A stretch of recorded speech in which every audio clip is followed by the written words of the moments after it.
Hello, this is Michelle Maxwell from Maxwell Coaching. Just wanted to do a little video to chat about the current situation. It's incredibly tricky for a lot of people, obviously. The schools are about to break up.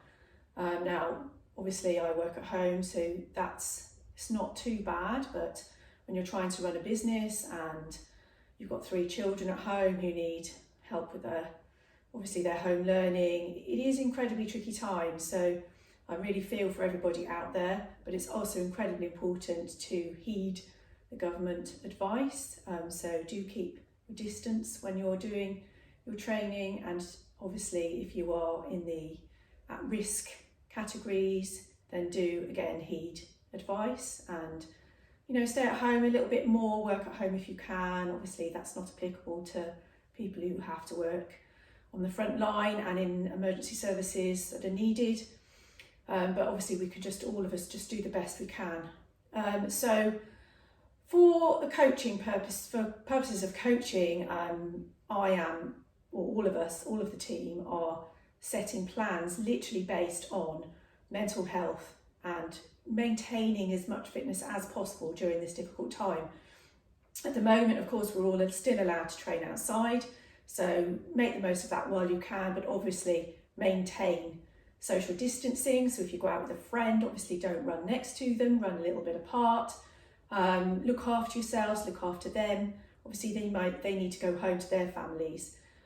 So we are setting, I would say, much reduced plans really. I'm focusing a little bit more on speed, and a little bit of strength, so hill work, that sort of thing. But I've also iterated to my athletes, if they do not feel like doing that session, then just go out and get some fresh air, because at this time that is all that's needed. I'm very much focusing on strength and conditioning they can do at home, and I have cut back their long runs considerably because after a long run your body is at its most risk. So if you are training for big ultras at this moment in time, I would cut your mileage right back, because when you come in from a long run, as strong and resilient as you feel you are, your body's immune system is at its most risk during that hour when you've finished your long run.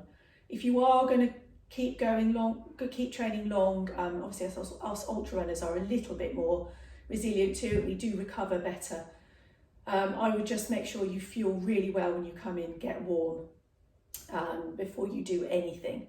And obviously just keep an eye on how you're feeling. If your heart rate is a bit high, then again, back right off. If you are in the at-risk category, and I am one of those, our whole family is quite badly asthmatic. So, and although asthma is on that borderline, they're not quite sure how it affects. I'm taking no risks. And I just feel that it's better to be safe than sorry, really. We don't need to go into work anywhere. We don't need to go to the gym. We don't need to go to swimming. I'm avoiding the supermarkets. I'm avoiding anywhere, where I don't need to go, really. So we're going out running together as a family, because obviously you can do that. You can train with family members. So I'm running with my kids. I'm running with my husband. Just to maintain our mental health, really. And obviously for kids it's really important they get fresh air and exercise as well. So that's just my little message. For going forwards, we are looking obviously to set up some strength and conditioning sessions.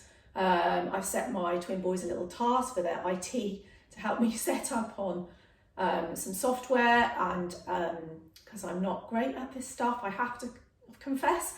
So they are going to help me set that up, and I will let you all know when that's available. So we will have some strength and conditioning sessions you can join in at home, and we will do a few free ones, and we will do a few pay to join in ones, just so obviously we can maintain a little bit of business continuity.